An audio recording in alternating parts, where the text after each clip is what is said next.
Listeners, happy Easter to all. ഈ ഒരു Easter ദിനത്തില് നിങ്ങളുടെ കൂടെ ഉള്ളത് ഞാൻ RJ മാനസിയാണ്. ആൻഡ് ഈ ഒരു ദിവസം വളരെ വിശിഷ്ടനായിട്ടുള്ള ഒരു വ്യക്തിയാണ് നമ്മുടെ കൂടെ ജോയിൻ ചെയ്യുന്നത്. യെസ്, നമുക്ക് ലഭിച്ചിട്ടുള്ള ആ ഒരു ഗസ്റ്റ് ഡോക്ടർ ഫാദർ ഷിനോജ് കിഴക്കേമുറിയിൽ. അദ്ദേഹം all India association of Catholic സ്കൂൾസിന്റെ ദേശീയ പ്രസിഡന്റ് ആണ്. 2025 ഡെറോസിയോ അവാർഡ് ജേതാവാണ്. എംപവർ, എലവേറ്റ്, എക്സൽ, പിന്നെ ലൈറ്റ് ടു മൈ സ്റ്റെപ്സ് തുടങ്ങിയിട്ടുള്ള ഒരുപാട് പുസ്തകങ്ങൾ എഴുതിയിട്ടുള്ള ഒരു ഓഥറാണ്. ഇപ്പൊ നിലവില് ഗാസിയാബാദിലെ സെന്റ് ആന്റണി സ്കൂൾ പ്രിൻസിപ്പലായിട്ട് സേവനം അനുഷ്ഠിക്കുകയാണ്. അപ്പോ നമസ്കാരം ഫാദർ, വെൽക്കം ടു ജൂനി FM 90.8 Easter special chat show. Thank you. Happy Easter. Happy Easter. അപ്പൊ ഈസ്റ്ററിന്റെ ആഘോഷങ്ങളൊക്കെ ഇതുവരെയായി? ഈസ്റ്ററിന്റെ ആഘോഷങ്ങളൊക്കെ വളരെ ഭംഗിയായിട്ട് തന്നെ വന്നുകൊണ്ടിരിക്കുന്നു. വളരെ ആത്മീയ ഉണർവുള്ള ഒത്തിരി മനുഷ്യർക്ക് പ്രചോദനം ചെയ്യുന്ന ഒരു ആഘോഷമായതുകൊണ്ട് ആത്മീയ തലത്തിലുള്ള ഒരു തയ്യാറെടുപ്പിലാണ് കൂടുതലായിട്ട് നടന്നുകൊണ്ടിരിക്കുന്നത് ഇപ്പോൾ. ഓക്കെ, അപ്പോ സാധാരണക്കാരായി ഞങ്ങൾക്ക് വേണ്ടിയിട്ട് ഈ ഒരു കൊച്ചു ഈസ്റ്ററിൽ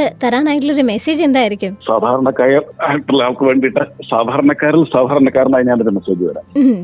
3-ാം ദിവസം ഈശോ മരിച്ച് 3-ാം ദിവസം സ്ത്രീകൾ കല്ലറയിലേക്ക് പോയപ്പോൾ അവരുടെ മനസ്സിലുണ്ടായിരുന്ന ഒരു സംശയമാണ്, ഞങ്ങൾക്ക് വേണ്ടി കല്ലറയുടെ വാതിക്കൽ നിന്ന് ആ കല്ല് ആര് ഉരുട്ടി മാറ്റി. പക്ഷെ അവരോട് ചെന്നപ്പോ കണ്ടത് കല്ല് ഉരുട്ടി മാറ്റപ്പെട്ടിരിക്കുന്നതാണ്. അതായത് ഒരു ജീവിതത്തിനും മരണത്തിനും ഇടയ്ക്ക്, അല്ലെങ്കിൽ ജീവിതത്തിനും മരണത്തിന് ശേഷമുള്ള ജീവിതത്തിനും ഇടയ്ക്കുള്ള ഒരു കല്ല്, അതാണ് കർത്താവ് മാറ്റി തന്നിരിക്കുന്നത്. നമുക്ക് എല്ലാവർക്കും ഉള്ളൊരു സംശയമുണ്ട്, മരണത്തിന് ശേഷം എന്ത്? കർത്താവ് നമ്മുടെ മനസ്സിൽ നിന്ന് ആ കല്ല് ഉരുട്ടി മാറ്റി, ആ സംശയത്തിന്റെ കല്ല് ഉരുട്ടി മാറ്റി നമ്മളോട് പറയുന്നതാണ് മരണത്തിന് ശേഷവും നമുക്കുള്ളത് നിത്യജീവനാണ്. രണ്ടാമതായിട്ട് അതിനെപ്പറ്റി പറയാനുള്ളത്, അന്ധകാരത്തിന് ശേഷം പ്രകാശം വളരെ ഉറപ്പായിട്ട് നമ്മുടെ ജീവിതത്തിലേക്ക് വരും. അന്ധകാരം എന്ന് പറയുമ്പോൾ നമ്മൾ സാധാരണ കാവ്യാത്മകമായിട്ട് പറയുന്ന പല കാര്യങ്ങളുണ്ട്. വിഷമങ്ങൾ, നിരാശകൾ, പരാജയങ്ങൾ, നമ്മളെ തളർത്താൻ പറ്റുന്ന വളരെ മോശമായ രീതിയിൽ നമ്മുടെ ജീവിതത്തെ അഫക്ട് ചെയ്യുന്ന പല കാര്യങ്ങളും. പക്ഷേ പുനരുത്ഥാനം ചെയ്ത ഈശോ നമ്മളോട് പറയുന്നത് മരണത്തെയും ഇരുട്ടിനെയും ജയിപ്പിച്ച കർത്താവ് നമ്മുടെ കൂട്ടത്തിൽ എപ്പോഴും ഉണ്ടെന്നുള്ളതാണ്. അപ്പൊ നമുക്ക് ഒരു പ്രത്യാശ കൈവിടാതെ ജീവിക്കാനായിട്ടാണ് ഈശോ നമ്മളോട് പറയുന്നത്. ക്രിസ്തു ഉയർത്തെഴുന്നേറ്റതുപോലെ നമ്മുടെയും ജീവിതത്തിൽ പുതിയ തുടക്കങ്ങളുണ്ട്. അതിന് വേണ്ടത് സ്നേഹത്തിലും ക്ഷമയിലും വിശ്വാസത്തിലും നമ്മുടെ ജീവിതത്തിന് വേണ്ടിയിട്ട് നമ്മൾ നിലകൊള്ളുമ്പോൾ ആ ഒരു ഉയർപ്പിന്റെ സന്തോഷം എപ്പോഴും നമ്മുടെ ഹൃദയത്തിലുണ്ടാവും, നമ്മുടെ ജീവിതത്തിലുണ്ടാവും. അതാണ് എന്റെ ഒരു വിശ്വാസം. സോ അതാണ് നമ്മുടെ ഈസ്റ്റർ മെസ്സേജ്. അപ്പോൾ അച്ഛന് തീർച്ചയായിട്ടും എന്താ പറയുക, ഈസ്റ്റർ എന്ന് പറയുമ്പോൾ ഒരുപാട് നല്ല നല്ല ഓർമ്മകൾ ഉണ്ടായിരിക്കുമല്ലോ. അപ്പൊ നമുക്ക് കുട്ടിക്കാലത്തിലേക്കൊന്ന് പോയാലോ? കുട്ടിക്കാലത്തെ ഓർമ്മകളായിരിക്കുമല്ലോ നമുക്ക് ഏറ്റവും നെഞ്ചോട് ചേർന്ന് നിൽക്കുന്ന ഓർമ്മകൾ. അപ്പൊ അങ്ങനെ കുട്ടിക്കാലത്തില് ഈസ്റ്ററുമായിട്ട് ബന്ധപ്പെട്ടിട്ടുള്ള ഓർമ്മകൾ എന്തൊക്കെയായിരിക്കും? തീർച്ചയായിട്ടും നല്ല കുറെ ഓർമ്മകളുണ്ട്. ചെറുപ്പകാലത്ത് ഈ അമ്പോ നോയമ്പിന്റെ എല്ലാ ദിവസവും തന്നെ രാവിലെ പള്ളിയിൽ പോയി തിരിച്ചു വന്ന് വീണ്ടും സ്കൂളിലോട്ട് പോവുക എന്നുള്ള ഒരു പ്രാക്ടീസ് ഉണ്ടായിരുന്നു. അതായത് ഏകദേശം വീട്ടിൽ നിന്ന് 2 കിലോമീറ്റർ ദൂരം നടന്ന് പള്ളിയിലോട്ട് പോയി തിരിച്ചു വന്ന് വീണ്ടും 5 കിലോമീറ്റർ നടന്ന് സ്കൂളിൽ പോയി തിരിച്ചു വന്ന് ഒരു നല്ലൊരു ഒരുക്കത്തിന്റെ ഒരു സമയം വരുന്നത്. എല്ലാ ആഘോഷങ്ങളും അർത്ഥവത്താകുന്നത് നമ്മൾ എത്ര കണ്ട് നമ്മളെ അതിനു വേണ്ടിയിട്ട് തയ്യാറെടുക്കുന്നു എന്നുള്ള ഒരു മാനദണ്ഡം നോക്കിയിട്ടാണ്. അപ്പോൾ നാട്ടിലുണ്ടായിരുന്ന സമയത്ത് പള്ളിയിൽ പോവുക, അൾത്താരപാലനായിട്ട് കുർബാനയിലും ബാക്കിയുള്ള പ്രാർത്ഥനകളിലും പങ്കുചേരുക, തിരിച്ച് അതിന്റെ ഒരു ചൈതന്യത്തിൽ വന്ന് സ്കൂളിൽ പോകുക, നല്ലൊരു രീതിയിൽ തയ്യാറെടുത്ത് നോയമ്പ് നോക്കി ഉപവസിച്ച് ആ ഈസ്റ്റർ സെലിബ്രേറ്റ് ചെയ്യുമ്പോഴുള്ള ഒരു സന്തോഷം വേറൊന്നിനും അതിനെ നമുക്ക് റിപ്ലേസ് ചെയ്യാൻ പറ്റത്തില്ല. അതാണ് എന്റെ ഒരു നല്ലൊരു ഓർമ്മയുള്ളത്. തീർച്ചയായിട്ടും. അപ്പൊ ഈ അൾത്താര ബാലനായി അതിൽ നിന്ന് പിന്നീട് ആ അൾത്താരയിൽ ഒരു കാർമ്മികനായി നിന്ന് ഈസ്റ്റർ കുർബാനയൊക്കെ കൊടുത്തൊരു അനുഭവം ഉണ്ടായിരിക്കില്ല, ആദ്യമായിട്ട് വൈദികനായതിനു ശേഷം ഉണ്ടായിരുന്ന ഒരു അനുഭവം. അപ്പൊ എങ്ങനെയായിരുന്നു ആ ഒരു എക്സ്പീരിയൻസ് ഒക്കെ? പല എക്സ്പീരിയൻസസ് ഉണ്ട്. അച്ഛനതിന് ശേഷം ആദ്യത്തെ 2-3 വർഷം ഒരു അസിസ്റ്റന്റ് വികാരിയായിട്ടിരുന്നിരുന്നത്. അതിനുശേഷം നമ്മൾ സ്വന്തമായിട്ട് ഒരു ഇടവക നമുക്ക് തരികയും കുർബാന അർപ്പിക്കുകയും ചെയ്തത് ഞാൻ വിശാഖപട്ടണത്തായിരുന്ന സമയത്താണ്. വിശാഖപട്ടണത്ത് ഒരു സ്കൂളിൽ പ്രിൻസിപ്പലായിരുന്നു. അതോടൊപ്പം തന്നെ ഞാൻ അവിടുത്തെ ഒരു ഇടവകയുടെ വികാരിയുമായി. ഇൻട്രസ്റ്റിംഗ്ലി നമുക്ക് വേണ്ടത് ലോക്കൽ ലാംഗ്വേജ് തെലുഗു പഠിക്കണം, തെലുഗുവിൽ കുർബാന അർപ്പിക്കണം, തെലുഗു ലാംഗ്വേജിൽ തന്നെ ഒരു സെർമൺ കൊടുക്കണം, പിന്നെ നമ്മൾ പറയുന്ന ആൾക്കാർക്ക് മനസ്സിലാവണം. അതൊരു ചലഞ്ചായിരുന്നു. ആ ഒരു സമയത്ത് നമ്മൾ എടുക്കുന്ന തയ്യാറെടുപ്പുകൾ, അതായത് ആദ്യമായിട്ട് ചെയ്യുന്ന ഒരു സംഗതി കുറ്റമില്ലാത്തതായിട്ട് ആർക്കും ഒന്നും പരാതി പറയാൻ പറ്റത്തില്ലാത്ത രീതിയിലുള്ള ചെയ്യുക എന്നുള്ളതാണ് മനസ്സിലുള്ള ഒരു ആഗ്രഹം. 2, നമ്മൾ ചെയ്യുന്ന കാര്യങ്ങൾ ആൾക്കാർക്ക് ഒരു മൂല്യമുള്ള ഒന്നായിട്ട് കാണണം. അപ്പോൾ അതിനു വേണ്ടിയിട്ടും വീണ്ടും തയ്യാറെടുപ്പുകളാണ്. ഞാൻ ആദ്യം പറഞ്ഞ പോലെ തന്നെ എല്ലാ ഈസ്റ്ററും ഒരു തയ്യാറെടുപ്പിന് ശേഷമാണ് സംഭവിക്കുന്നത്. അത് തന്നെയാണ് അതിന്റെ ഒരു ഭംഗി. അതാണ്, അത് 50 ദിവസത്തെ നോയമ്പിന് ശേഷം നമ്മൾ സ്വയം പ്രിപ്പയർഡ് ആയിട്ടാണ് ആ ഒരു പുതു ഉണർവിനെ കാത്തിരിക്കുന്നത് ഈസ്റ്ററിന് വേണ്ടി, അല്ലേ? എക്സാക്ട്ലി. യെസ്. അപ്പോൾ അതൊക്കെയാണ് ഈസ്റ്റർ ഓർമ്മകൾ. അപ്പം ഇനി നമുക്ക് ഈ ഒരു ഈസ്റ്റർ ഡേയിൽ നല്ലൊരു ഈസ്റ്റർ ഗാനത്തിലേക്ക് പോയാലോ? ഈസ്റ്റർ ഗാനം എന്ന് പറയുമ്പം ഈസ്റ്റർ എന്ന് പറയുന്നത് തന്നെ നമ്മുടെ ക്രിസ്തീയ ജീവിതത്തിന്റെ ആധാരശിലയാണ്. അതായത് നമ്മുടെ വിശ്വാസം അടിസ്ഥാനപ്പെട്ടിരിക്കുന്നത് പുനരുദ്ധാരം ചെയ്ത ഈശോയിലാണ്. നമുക്ക് നമ്മുടെ ആശ്വാസം തരുന്നത് ഈശോ ആണ്. അതുകൊണ്ട് എനിക്ക് 2 ലൈൻ എപ്പോഴും എന്റെ മനസ്സിലോട്ട് വരുന്ന 2 ലൈൻ ഞാൻ പാടിത്തരാം. യേശുവന്നടിസ്ഥാനം ആശവനിലത്രേ, ആശ്വാസത്തിൻ പൂർണ്ണത യേശുവിൽ കണ്ടേ ഞാനും, ആശ്വാസത്തിൻ പൂർണ്ണത യേശുവിൽ കണ്ടേ ഞാനും. ഇതാണ് എന്റെ മനസ്സിൽ എപ്പോഴും ഉള്ളൊരു ഗാനം. ബ്യൂട്ടിഫുൾ. അപ്പൊ ഞങ്ങൾക്ക് ഈ ഒരു ഈസ്റ്റർ ദിനത്തില് നല്ലൊരു ഗാനം സമ്മാനിച്ചതിന് ആദ്യമേ താങ്ക് യു. ഓക്കെ. ആൻഡ് ഇനി നമ്മൾ ഈ വർഷത്തെ ഈസ്റ്റർ വിശേഷങ്ങളിലേക്ക് വരുമ്പോൾ എനിക്ക് തോന്നുന്നു നമ്മുടെ ലോകത്ത് മൊത്തത്തിൽ ഒരു അശാന്തിയും സംഘർഷവും ഒക്കെ നിറഞ്ഞു നിൽക്കുന്ന ഒരു സമയമാണിത്. പലരുടെയും മനസ്സുകളൊക്കെ അസ്വസ്ഥമാണ്. അപ്പോൾ സമാധാനം നിങ്ങളോട് കൂടെ എന്ന് പറയുന്ന ക്രിസ്തുവിന്റെ വചനം ഇന്നത്തെ കാലത്ത് എത്രത്തോളം പ്രസക്തമായിരിക്കും? സമാധാനം കൊണ്ടുവരേണ്ട വ്യക്തികളാണ് നമ്മൾ. അതുകൊണ്ടാണ് ഈശോ നമ്മളോട് പറഞ്ഞത് സമാധാനം നിങ്ങളോടുകൂടെ. പക്ഷെ അതിന്റെ കൂട്ടത്തിൽ നമ്മൾ വായിച്ചു ചേർക്കേണ്ട ഒരു വാക്കുകളുണ്ട്, സമാധാനം നിങ്ങളിലൂടെ. Peace should happen through you. നമ്മളിപ്പോ കാണുന്നത് എന്താണ്? നമ്മൾ ചുറ്റും നോക്കിക്കേ, എല്ലാം ദൈവനാമത്തിലാണ്. നമ്മുടെ ഇന്ത്യയിൽ തന്നെ നോക്കിക്കേ, പലവിധ റിലീജിയൻസ് തമ്മിൽ അങ്ങോട്ടും ഇങ്ങോട്ടുമുള്ള അസഹിഷ്ണുത, പൊളിറ്റിക്കൽ പാർട്ടികൾ എല്ലാം ദൈവനാമത്തിലാണ് നടക്കുന്നത്. അപ്പൊ ഞാൻ പറയുന്നത്, ഞാൻ വിശ്വസിക്കുന്ന ഒരു മതം എന്നെ സമാധാനത്തിൽ ജീവിക്കുവാൻ അനുവദിക്കുന്നില്ലെങ്കിൽ, എന്റെ അയൽക്കാരനും എന്റെ സുഹൃത്തും ഞാൻ ജോലി ചെയ്യുന്ന സ്ഥലത്തെ ആൾക്കാരുമായിട്ട് സമാധാനത്തിലും സ്നേഹത്തിലും ജീവിക്കാൻ അനുവദിക്കുന്നില്ലെന്നുണ്ടെങ്കിൽ ഞാൻ വിശ്വസിക്കുന്ന മതം ഒരു അർത്ഥശൂന്യമായ ഒന്നാണ്. അപ്പൊ ഞാൻ പറയുകയാണ്, ഞാൻ യേശുവിൽ വിശ്വസിക്കുന്നുണ്ട് എങ്കിൽ സമാധാനം, സന്തോഷം, ക്ഷമ, സ്നേഹം എല്ലാം എന്റെ ജീവിതത്തിലൂടെ, എന്റെ വാക്കുകളിലൂടെ, എന്റെ പ്രവൃത്തികളിലൂടെ മറ്റുള്ളവരിലെത്തണം. ദൈവനാമത്തിൽ എന്ന് പറയുമ്പോൾ ദൈവനാമത്തിൽ തന്നെ, വാക്കുകളിൽ മാത്രമായിട്ട് ഒതുങ്ങിക്കൂടുന്ന ഒരു സംഗതിയല്ലത്. എന്റെ പ്രവൃത്തികൾ വഴി, എന്റെ മനോഭാവം വഴി, എന്റെ സംസാരങ്ങളിൽ എല്ലായിടത്തും അത് പ്രകടമാകേണ്ട ഒരാവശ്യം. തീർച്ചയായിട്ടും ലോകത്തിന് ഇന്നും സമാധാനം ഉണ്ടാവട്ടെ എന്ന് തന്നെയാണ് നമ്മൾ ആഗ്രഹിക്കുന്നത്. നമ്മളിലൂടെയും ഈ ലോകത്തിന് സമാധാനം ഉണ്ടാവട്ടെ, അല്ലേ? അതെ, ഓക്കെ. അപ്പം ഇപ്പൊ ഈസ്റ്റർ എന്ന് പറയുന്നത് പലർക്കും ഒരു ആഘോഷമാണ് ശരിക്കും പറഞ്ഞു കഴിഞ്ഞാൽ, പ്രത്യേകിച്ച് പുതിയ തലമുറയിലുള്ള ആളുകൾക്ക്. അപ്പൊ ശരിക്കും പറഞ്ഞു കഴിഞ്ഞാൽ ഈസ്റ്റർ ഒരു ആഘോഷം മാത്രമാണോ അതോ നമ്മൾക്ക് വേണ്ടി തന്നെയുള്ളൊരു ആത്മപരിശോധനയാണ്? എന്താണ് ഫാദറിന്റെ അഭിപ്രായം? നമ്മൾ ഈ ക്രിസ്ത്യൻ മജോറിറ്റി ഉള്ള സ്ഥലങ്ങൾ, ഫോർ എക്സാമ്പിൾ കേരളം, നമുക്ക് ഒത്തിരി ക്രിസ്ത്യൻസ് ഉണ്ട്. അവിടുത്തെ ഒരു ആഘോഷ രീതിയല്ല നമ്മുടെ നോർത്ത് ഇന്ത്യൻ മിഷണറി സമൂഹങ്ങൾ ജീവിക്കുന്ന വില്ലേജുകളിലോട്ട് പോയിട്ടുണ്ടെങ്കിൽ കാണാൻ പറ്റുന്നത്. എന്റെ ഒരു എക്സ്പീരിയൻസ് ഞാൻ പറയാം. ഞാൻ 1994 ഞാൻ ബീഹാറിൽ ആദ്യമായിട്ട് എത്തുന്നത് പഠനത്തിന്റെ ഭാഗമായിട്ട്. 95 ആദ്യത്തെ ഈസ്റ്റർ അവിടെ ആഘോഷിച്ചു. അപ്പൊ ഞാൻ കണ്ടു, അവിടുത്തെ ഒരു പള്ളിയിൽ കിലോമീറ്ററുകളോളം, ചിലപ്പോൾ 15, 20, 25 കിലോമീറ്റർ ഒക്കെ ആൾക്കാരെ നടന്ന് കുർബാനയ്ക്ക് രാത്രിയിൽ എത്തുന്നു, തിരിച്ചു പോകും. അതും 100 കണക്കിന് ആൾക്കാർ, ഒന്നും കണ്ടുമല്ല. അന്നത്തെ ബീഹാറിന്റെ അവസ്ഥ എന്ന് പറഞ്ഞിട്ടുണ്ടെങ്കിൽ നല്ല റോഡുകളില്ല, ലൈറ്റ് ഇല്ല, ചിലപ്പം വരുന്ന വഴി ചിലപ്പോൾ തട്ടി വീഴാം, വല്ല മൃഗങ്ങളുണ്ടാവാം. എന്തൊക്കെയാണെന്നുണ്ടെങ്കിലും ഈ വിശ്വാസികളെല്ലാവരും, ഒരു വില്ലേജിലുള്ളവർ എല്ലാവരും ഒരുമിച്ച് നടന്നു വരുന്നു. കുർബാനയ്ക്ക് ശേഷം തിരക്ക് പിടിച്ച് തിരിച്ചു തിരിച്ചു പോകുന്നില്ല.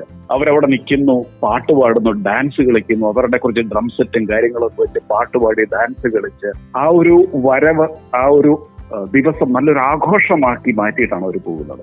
ഒരുപക്ഷെ നമ്മുടെ ഇടയിൽ അത് നമ്മൾ കണ്ടെന്ന് വരികയല്ല. ഈ ഞാൻ പറയുന്ന മ്യൂസിക് എന്ന് പറയുന്ന DJ പാർട്ടി ഒന്നുമല്ല. അവർ തന്നെ പാടി, അവർ തന്നെ ഡ്രംസ് ഒക്കെ പ്ലേ ചെയ്ത്, അവരുടെ ലോക്കൽ ഡ്രംസ് ഉണ്ട്, അതൊക്കെ പ്ലേ ചെയ്ത് എല്ലാവരുമായിട്ട് മിക്സ് ചെയ്ത് എല്ലാവരുമായിട്ട് സംസാരിച്ച് പിരിഞ്ഞു പോകുന്ന ഒരു അവസ്ഥ. എനിക്ക് തോന്നുന്നത് നമ്മുടെ ഇപ്പം വന്ന് എല്ലാം നമ്മളിലേക്ക് തന്നെ ചുരുങ്ങുന്ന ഒരു അവസ്ഥയിലോട്ട് വന്നിട്ടുണ്ട്. അത് മാറണം.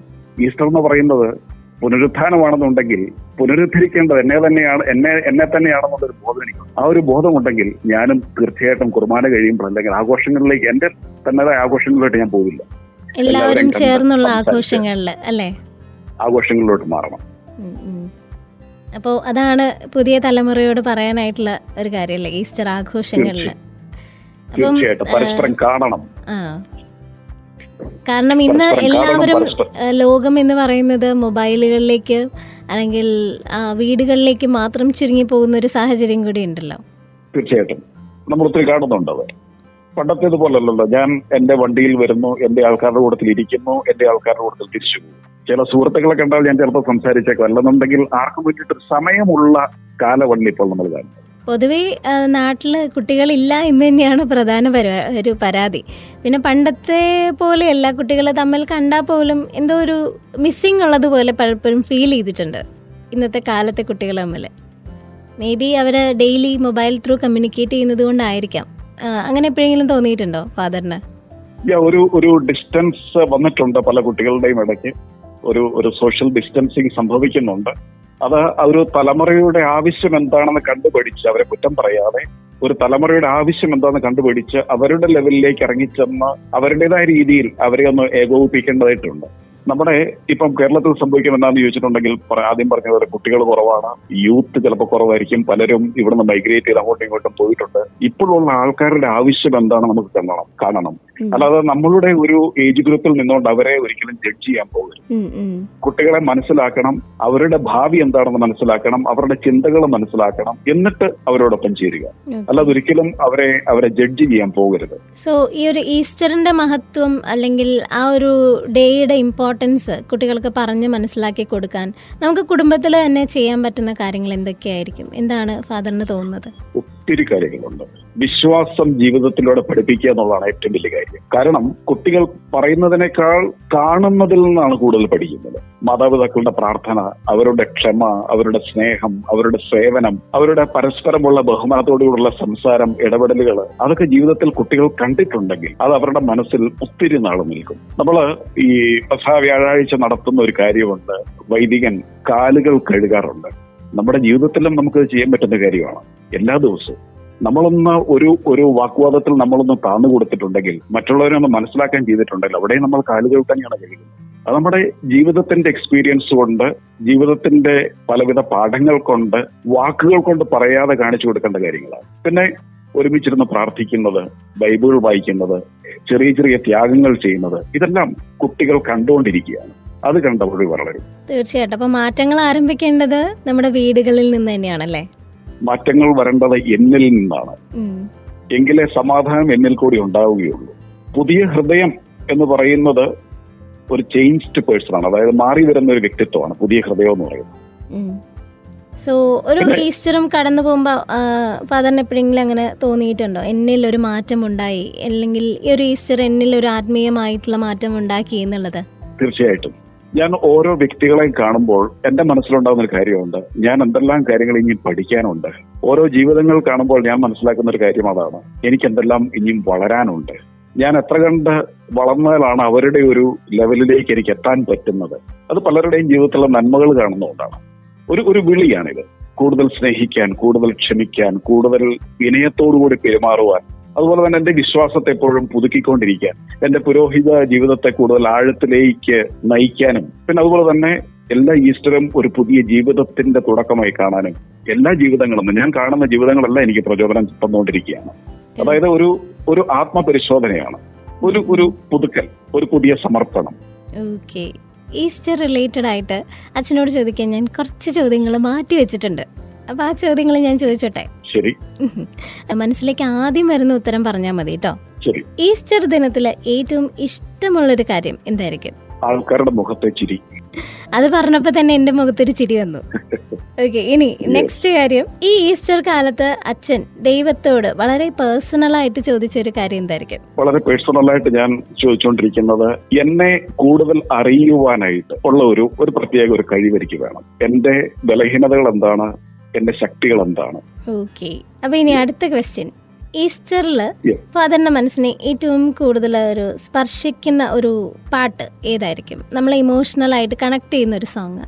പുത്തൻപാന ഒത്തിരി ഇഷ്ടമാണ്. നമ്മൾ ഒത്തിരി ഒരു ധ്യാനത്തിലേക്ക് നയിക്കുന്ന ഒരു പാട്ടാണത്. ഒരുപാട് പോസിറ്റീവ് ആയിട്ടുള്ള ഒരു വൈബ്രേഷൻ ഒക്കെ നമുക്ക് കിട്ടുന്ന പോലെയുള്ളൊരു ഫീൽ ഉണ്ട് അത് കേൾക്കുമ്പോൾ. അറ്റ് എ ടൈം അതുപോലെ തന്നെ ഇമോഷണലും ആണ്. അപ്പൊ ഇനി അടുത്തത്, ഏറ്റവും ഇഷ്ടമുള്ള ബൈബിൾ വചനം? My grace is sufficient for you. എനിക്ക് നിന്റെ കൃപ മതി. അതെപ്പോഴും എന്റെ മനസ്സിൽ കിടക്കുന്ന ഒരു വചനമാണ്. ദൈവത്തിന്റെ കൃപ, അത് മതി. തീർച്ചയായിട്ടും. ഒറ്റ വാക്കിൽ ഈസ്റ്ററിനെ കുറിച്ച് പറയാൻ പറഞ്ഞാൽ എന്തായിരിക്കും പറയാ? പുതിയ ജീവിതം, ന്യൂനസ് ഇൻ ലൈഫ്, റീബർത്ത് അല്ല, ജീവിതത്തിൽ കൊണ്ടുവരുന്ന ഒരു പുതുമ. എല്ലാം പുതിയതാണ്. എല്ലാം പുതിയതാണ്. തീർച്ചയായിട്ടും ഈസ്റ്റർ എന്ന് പറയുന്നത് തന്നെ ഒരു പുതിയ ജീവിതത്തിന്റെ, പുതിയ വ്യക്തിയുടെ തുടക്കമാണ്. നമ്മുടെ ജൂൺ ഫിലിമിന്റെ ശ്രോതാക്കളോട് ഈ ഒരു ഈസ്റ്റർ ദിനത്തിൽ എന്താണ് പറയാനായിട്ടുള്ളത്? കർത്താവ് പറഞ്ഞതുപോലെ സമാധാനം നിങ്ങളോടുകൂടെ, അതുപോലെ തന്നെ സമാധാനം നിങ്ങളിലൂടെ മാത്രം. സമാധാനം ലോകത്തുണ്ടാവണമെങ്കിൽ നമ്മൾ ഓരോ വ്യക്തികളും ചിന്തിക്കണം. എങ്കിൽ മാത്രമേ നമുക്ക് സമാധാനം കൊണ്ടുവരാൻ പറ്റുള്ളൂ. ലോകത്തിൽ നന്മ കാണണമെന്നുണ്ടെങ്കിൽ സ്വയം നന്മകൾ കാണുക. എന്റെ നന്മകൾ എന്താണെന്ന് ഞാൻ കണ്ടെങ്കിൽ മാത്രമേ മറ്റുള്ളവരുടെ നന്മ എനിക്ക് കാണാൻ പറ്റുകയുള്ളൂ. നമ്മളൊരു പ്രൊജക്ഷൻ എന്ന് പറയും. എന്നിലുള്ള കുറ്റങ്ങൾ ഞാൻ മറ്റുള്ളവരിൽ കാണുന്നു, എന്നിലുള്ള നന്മകൾ ഞാൻ മറ്റുള്ളവരിൽ കാണുന്നു. നമുക്ക് കൂടുതൽ നന്മകൾ കാണാം. നമുക്ക് കൂടുതൽ നന്മകൾ കണ്ട് നമ്മൾ കൂടുതൽ മറ്റുള്ളവരെ പ്രോത്സാഹിപ്പിച്ച് നന്മയിലേക്ക് കൊണ്ടുവരാം. പിന്നെ കൂടുതൽ നമ്മുടെ ജീവിതത്തിലെ പ്രവൃത്തിയുടെ ശൈലി കൊണ്ട്, മനോഭാവം കൊണ്ട്, വാക്കുകൾ കുറച്ച് ക്ഷമയുടെ, സന്തോഷത്തിന്റെ ഒരു ജീവിതം ഈ ഈസ്റ്റർ മുതൽക്കെങ്കിലും നമുക്ക് തുടങ്ങാം. Thank you so much. അപ്പോൾ എനിക്കറിയാം ഇപ്പം ഈസ്റ്ററിൻ്റെ ഒക്കെ നല്ല തിരക്കാണ്, ഓട്ടമാണെന്നൊക്കെ എനിക്കറിയാം. അപ്പോൾ അതിൻ്റെ ഇടയിൽ നമുക്ക് വേണ്ടി, നമ്മുടെ ലിസണേഴ്സിന് വേണ്ടി ഇത്രയും സമയം മാറ്റി വെച്ചു. ഈ ഒരു ഈസ്റ്റർ ദിനത്തിൽ ഫാദറിൻ്റെ ഓർമ്മകളും അതുപോലെ തന്നെ നല്ല നല്ല വാക്കുകളും ഒക്കെ നമുക്ക് വേണ്ടി തന്നു. അപ്പോൾ thank you so much once again. Happy Easter. Thank you. Happy Easter.